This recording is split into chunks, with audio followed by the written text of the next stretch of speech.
Makinig ka, Congressman Rat Tolpo. Listen to me and listen carefully. Mga kababayan, ito po ang banat ni Bin Tolpo sa kanyang pamangkin na isang congressman dyan sa inyo sa Quezon City. Quezon City District 2. Mga kababayan, dahil itong viral video ni Congressman Rat Tolpo, pamangkin ni Bitag, anak ni Senador Rapi Tolpo, pamangkin ni Senador Erwin Tolpo, anak ni Congressman Axia Esparteles Jocelyn Tolpo, at kaalyado ni Martin Romualdez. Binanatan, mga kababayan, ni Ben Tolpo yung kanyang pamangkin. Dahil ang gusto ni Ben Tolpo dito, mga kababayan, na wag siyang gumaya sa mga trapong politiko. Kasi po, mga kababayan, ganito. Nag-viral po ang video ni Rat Tolpo, ni Congressman Rat Tolpo, noong 2023, Desyembre, sa Las Vegas, Nevada. Kung saan tumutongga siya, mga kababayan, ng alak. Tapos, pumipirma po siya ng cheque, ng bill ng kanilang ginastos na higit kumulang 2 milyon ang ginastos nila. Pero mga kababayan, ang binayad po doon, credit card po ni Rat Tolpo. Ibig sabihin, ganito talaga pala ito kayaman si Rat Tolpo. Hindi na tayo nagtataka, mga kababayan, kung bakit napakayaman nitong taong ito. Dahil pinanganak po ito, mayaman na talaga, mga kababayan. Dahil sa kanilang magulang na si Rapi Tolpo. Ha? Alright? Hindi na tayo nagtataka dyan. Kasi sa YouTube pa nga lang, sa YouTube pa lang, hindi pa senador si Rapi Tolpo, ay kumikita na po siya ng 50 million isang araw sa kanyang YouTube pa lang. Yan, mga kababayan. Kaya hindi na po ako nagtataka kung bakit napakayaman ng batang ito. Kaya lang, ang problema dito, mga kababayan, isa itong opisyal. Ipagpalagay na natin sarili mong pira yan, Congressman Rat Tolpo. Hindi mo pa rin pwede, kung gagawa kayo ng mga pagsasaya-saya, sana, isekreto nyo lang. Wag na sana ibidyoan pa. Kasi po, ang daming mahihirap eh. Ang daming naghihirap. Ang daming binabaha. Tapos, kayo makikita, anong isipin ng tao? Mga korap kayo. Di ba? Di ba, mga babayan?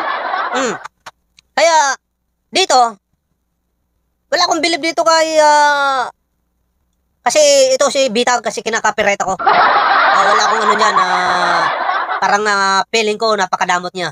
Kaya kinaka-copyright niya ako, no? Pero, pag-usapan natin to. Pag-usapan natin to, itong sinasabi ni banat ni Bitag sa kanyang pamangkin na si Congressman Rat Tolpo. You don't have to show them that you're godly.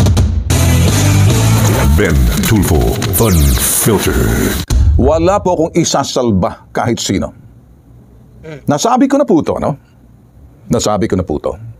Inuulit ko, hindi po ako naglilinis-linisan dito, nagkakasala rin naman ako. Tumingin po kayo sa screen. Path to destruction refers to a course of action or behavior that leads to severe harm, ruin, or negative consequences. Nakadalawa na itong pamangking ko na to. Masakit mong po sa akin, pero sasabihin ko, alam mo, pag ikaw ay isang public official, di ka ligtas sa mga mapanuring mata Correct. ng publiko. Correct.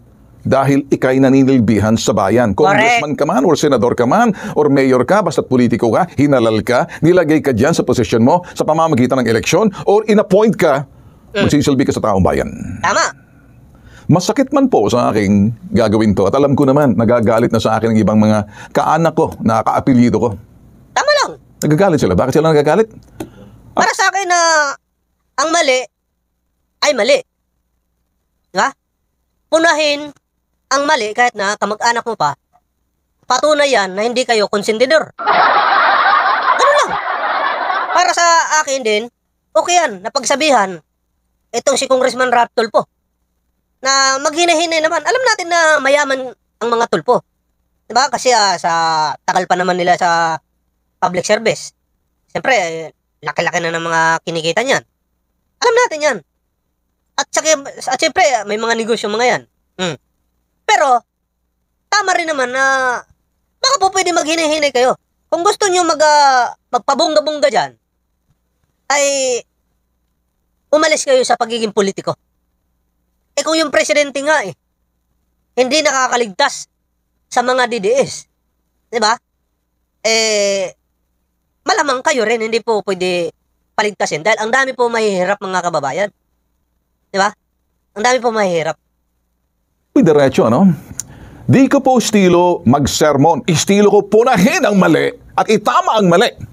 Lalo na kapag ikay pamilya ko, kadugo ko. Itong pamangking ko na to, pinupuna kita. I am rebuking you publicly. It's not to shame you, but out of love. Out of love. Ginagawa ko po to to save the other members of the family who carries the same last name as you do, but they carry it with integrity, honor, and respect. Dinadala po nila ang kanilang pangalan. Iisa lang pong apelyido namin. Sa unang henerasyon, yung aking ama ang yumaong si Colonel Ramon Tulfo, kung saan tumatak po sa aking isipan yung mga tinuturo niya po na ako'y high school pa lang. Idol ko po yung aking ama. Kaya kung nakikinig man sa akin yung mga ibang mga kapelyido ko sa first generation, yung mga second generation, makinig kayo.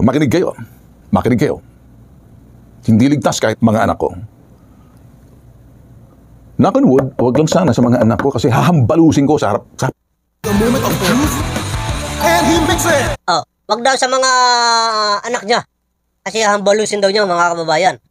Kaya sinasabi niya dito na sa totoo lang po, tama lang naman na punahin natin ang mali. Mali is mali talaga, mga kababayan. Hindi po pwede na ang mali ay gawin natin tama. Kasi po, ano na lang mangyayari sa bansa natin. Pwede tayong mag-apply na. Knock on wood, wag lang sana sa mga anak ko kasi hahambalusin ko sa harap sa publiko. Itagaan nyo sa bato. Tulad ng pagturo sa amin ng aming ama, yumaong ama. Dala-dala ko po yung mga tinuturo niya sa amin. Hindi ko maintindihan kung bakit nagkakaganito sa unang henerasyon, the first generation ng mga Tulfo. Kaya ko po ginagawa to para isalba po yung ibang mga kaapelyido na Tulfo sa unang henerasyon na anak ni Colonel Ramon Tulfo Sr. At yung aking yumaong ina, pareho na po, si Caridad Tishiba Tulfo. Kami po yung unang henerasyon at may mga susunod na henerasyon. Nakakalungkot. Kaya ko ginagawa to para isalba yung ibang nagdadala ng pangalan. Pero ang pagdala nila, nandoon yung sinasabing pagdala nilang integridad na may honor at paggalang doon sa pangalan. Nakakalungkot, yung apelyidong dinadala namin, sumasablay yung ilan. Nahihiya na po kami. Kaya ikaw, Ralph, Congressman Ralph, makinig ka. Huwag mo nang dagdagan pa. Look me in the eye and listen carefully, listen closely. I care about you and I'm concerned about your tomorrow. Malayo pang mararating mo, iho. Lahat tayo nagkakamali, nagkakasala, pero binibigyan tayo ng pagkakataon magbago because we are entitled, for a chance.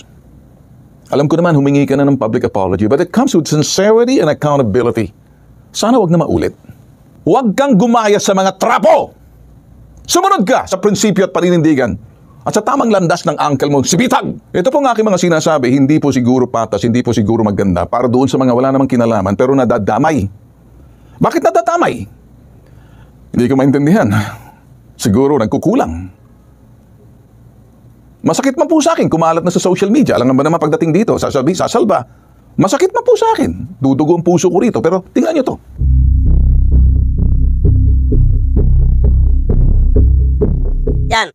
Yan po mga kababayan, yung trending na ginanap po ito mga kababayan ayon dito sa video.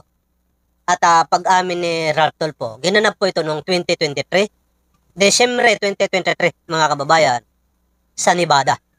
Kung saan po sila ay nagiinuman na magkakaibigan at mukhang lasing na yata ito si Ralph Tulfo mga kababayan.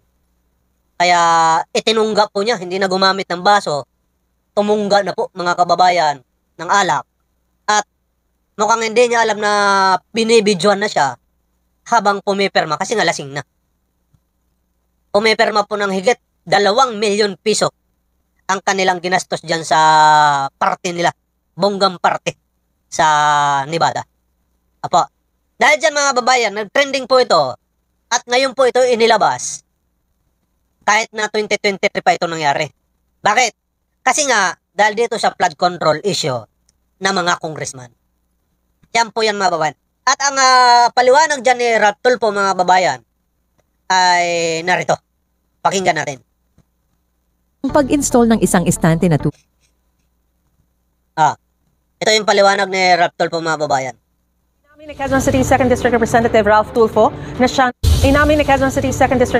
Ralph Tulfo na siya nasa viral video sa isang bar sa Las Vegas, Nevada sa Amerika. Sa video na unang inilabas ng Bojack TV, makikita si Tulfo na umiinom. May kuha rin na pumipirma siya ng bill sa bar na umabot sa $42,000 o mahigit 2 milyong piso. Paliwanag ng kongresistang anak ni Senador Raffy Tulfo, kuha ang video noong Pasko ng 2023. May natanggap daw na balita ang kanyang mga kaibigan kaya sila nagdiwang noon. Bagamat credit card niya ang ginamit, hati-hati raw silang magkakaibigan sa gastos. Personal na lakad daw yon at walang ginastos na pera ng taong bayan.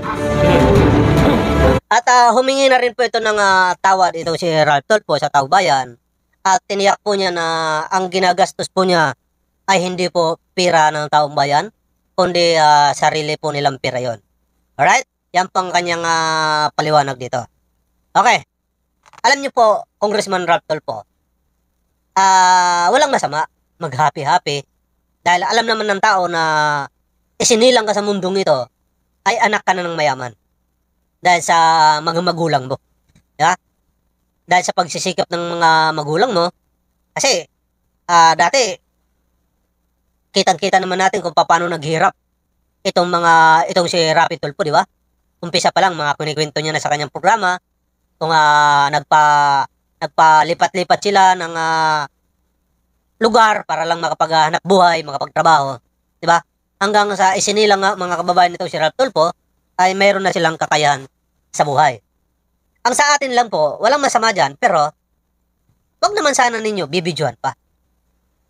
Wag nyo nang ipagyayabang pa. Di ba? Wag nyo nang pati pagpirma sa bill ay bibidyohan pa. Di ba?